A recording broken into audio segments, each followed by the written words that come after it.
जो major problems है उनमें से सबसे पहला तो रॉन्ग क्वेश्चंस का है। सीजीएल 2023 में इंग्लिश के 4 क्वेश्चन, मैथ्स का 1 क्वेश्चन और रीजनिंग का 1 क्वेश्चन गलत था। गलत मतलब आंसर गलत था। टेंटेटिव आंसर की में जो इंग्लिश था उसके 3 आंसर सही थे, लेकिन जितना भारी मात्रा में रिप्रेजेंटेशंस होता है उतना ज्यादा ये अफेक्टेड हो जाते हैं। उन्होंने सही आंसर को रॉन्ग कर दिया और उसके बाद जब कोर्ट में ये मामला गया है तो आपको अच्छे से पता है कि इंग्लिश में बोलचाल की भाषा में बहुत कुछ चलता है जो आप गूगल करोगे तो आपको बहुत सारे एविडेंस मिल जाएंगे। उन्होंने वही सब लगा के इंग्लिश का सारा चौपट कर दिया। इनफैक्ट इंग्लिश में ज्यादा रिप्रेजेंटेशंस जिस क्वेश्चन का हुआ, उन्होंने उस मार्क्स को उस क्वेश्चन का आंसर ही चेंज करके वो कर दिया जो एक्चुअली आंसर गलत था। मैथ्स में एक मैथ्स के कोचिंग के टीचर है जिन्होंने गलत क्वेश्चन को गलत तरीके से सॉल्व करके आंसर ले आए, उनका वीडियो पेश कर दिया। और रीजनिंग में हॉकी से वर्ड बनाना था, उसके 4 लेटर्स को यूज करके उन्होंने एक इंग्लिश का लेटर बना दिया, एक इंग्लिश का वर्ड बना दिया ओ की ई वाई। भाई ओ की ई वाई ओके कोई वर्ड ही नहीं है डिक्शनरी में, बस इस पे ही जीत पाए बच्चे, वरना 5 क्वेश्चन को उन लोगों ने एसएससी ने साबित कर दिया कि हम सही। अब आप सोच सकते हैं 5 क्वेश्चन बच्चों का जब चला जाता है हाथ से तो कितने बच्चों का सिलेक्शन सही आंसर करने के बाद भी नहीं हुआ और वो बच्चे टीचर्स को गालियां दे रहे हैं कि भाई आप गलत पढ़ाएं। गलत टीचर्स ने नहीं पढ़ाया, उन लोगों ने गलत आंसर को सही बना दिया और सही को गलत कर दिया। अब इस साल भी इतने रॉन्ग आंसर्स उन्होंने गलत, इतने सही आंसर्स उन्होंने गलत किए और क्या किए वो तो हमें पता ही नहीं है, क्योंकि अभी तक आपका आंसर की आया ही नहीं है। यानी बच्चा पैदा बाद में हो और नाम पहले रख लिया जाए और उसके बाद आपको पता ही नहीं लड़का होने वाला कि लड़की होने वाली, लेकिन नाम हम पहले रख लिए। यानी सबसे पहले उन्होंने रिजल्ट दे दिया। अब करेक्ट आंसर की कब आएगा वो तो अभी पता ही नहीं है, और करेक्ट आंसर की ये देर से निकालेंगे इस बार तो मुझे लग रहा है। क्यों? क्योंकि इस बार बहुत ही ज्यादा बवाल हो रहा है। रॉन्ग क्वेश्चंस के कारण इतने ज्यादा मार्क्स ऊपर नीचे हुए हैं कि बच्चे खुद ही कंफ्यूज्ड हैं। पोस्ट प्रेफरेंस रिजल्ट के पहले क्या होता था? पहले रिजल्ट आता था, रिजल्ट आने के बाद मार्क्स उसके बाद पता चल जाता था, और जब मार्क्स पता चल जाता था तो उसके बाद अपने मार्क्स कितना आपने स्कोर किया है उसके हिसाब से पोस्ट प्रेफरेंस भरा जाता था। अब क्या हुआ?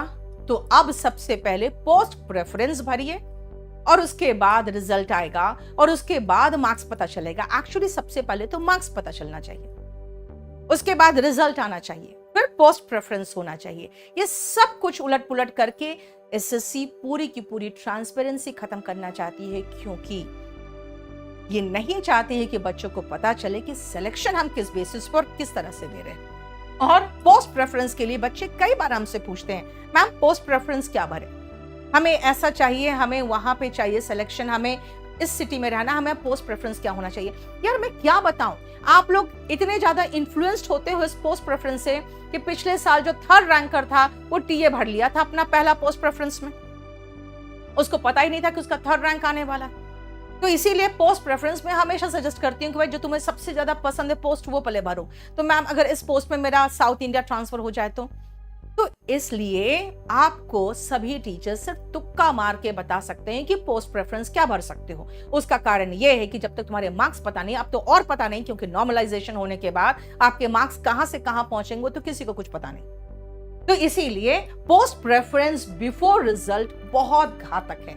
सेकेंडली, फाइनल मार्क्स रिजल्ट के बाद मतलब नहीं समझ में आता कि आप कर क्या रहे हो। पहले तो फाइनल मार्क्स दिया जाता है, फिर रैंकिंग तय किया जाता है, फिर रिजल्ट डाला जाता है।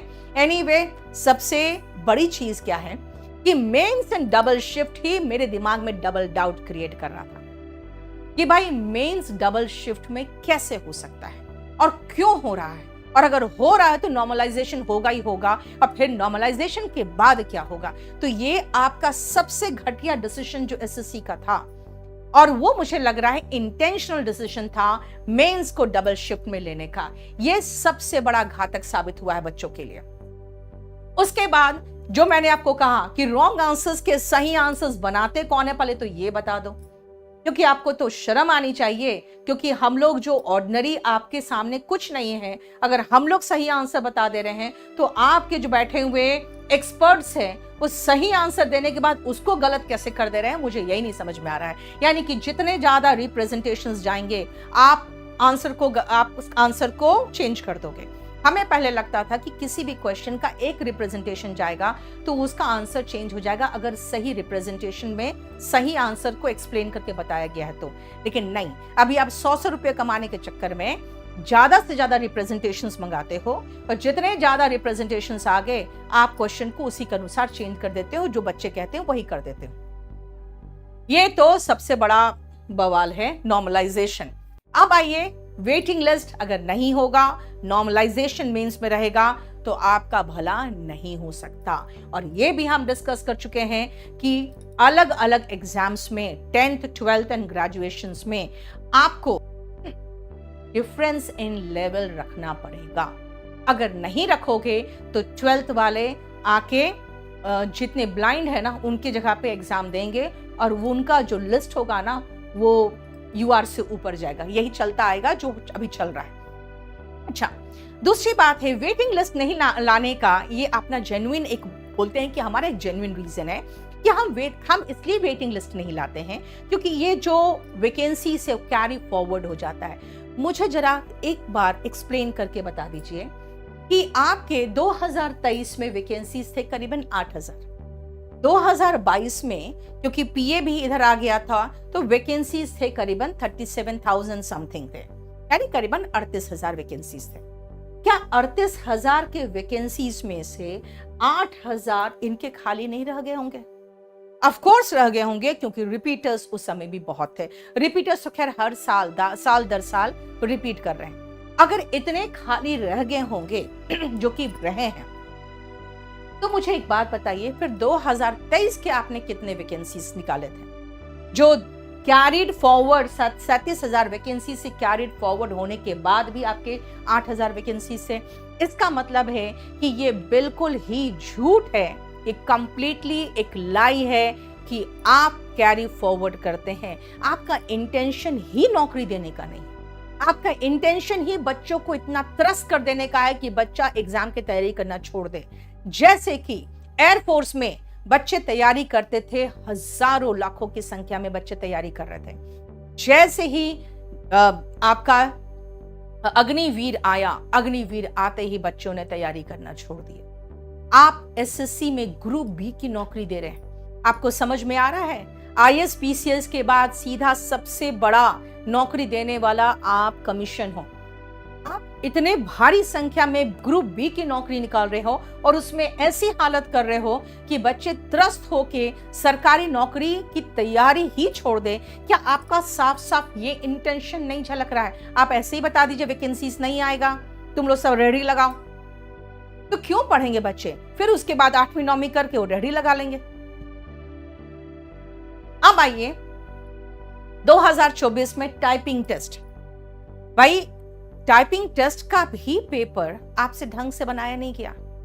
बच्चे टाइप कर करके त्रस्त हो गए। कितने लोगों ने कितना मिस्टेक कर दिया क्योंकि उनको लग रहा था कि हमारा पैसेज ही खत्म नहीं हो रहा है। मतलब आपको ये भी नहीं पता है कितने की डिप्रेशंस कराने।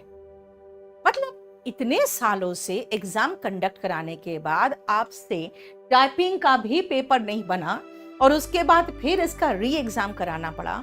और री एग्जाम में कितने बच्चे ऐसे होंगे जिनका मेंस अच्छा नहीं गया था, उन्होंने टाइपिंग टेस्ट सेकेंड टाइम में छोड़ दिया और उसके बाद उनको पता चल रहा है कि नॉर्मलाइजेशन में तो 30, 35, 40, 50, 70 मार्क्स बढ़ गए। तब तो हम तो इनकम टैक्स इंस्पेक्टर होते अगर हम टाइपिंग नहीं छोड़े होते। तो इसका तो भी पता ही नहीं कि उन टाइपिंग में उन्होंने जो बच्चे फिर से री एग्जाम नहीं दिए हैं उनके साथ इन्होंने क्या किया, उन्हें एब्सेंट मार्क किया कि क्या किया।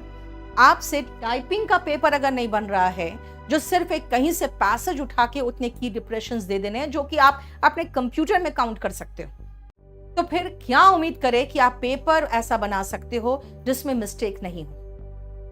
मुझे एक चीज समझ में नहीं आता है, 2011-12 वगैरह में आप जब क्वेश्चन पेपर सही बना सकते थे तो आज क्यों नहीं बना सकते हो?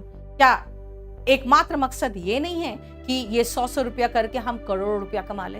ये तो इल्जाम हर बच्चा भी आप पर लगा रहा है, एसएससी को ये पता होना चाहिए।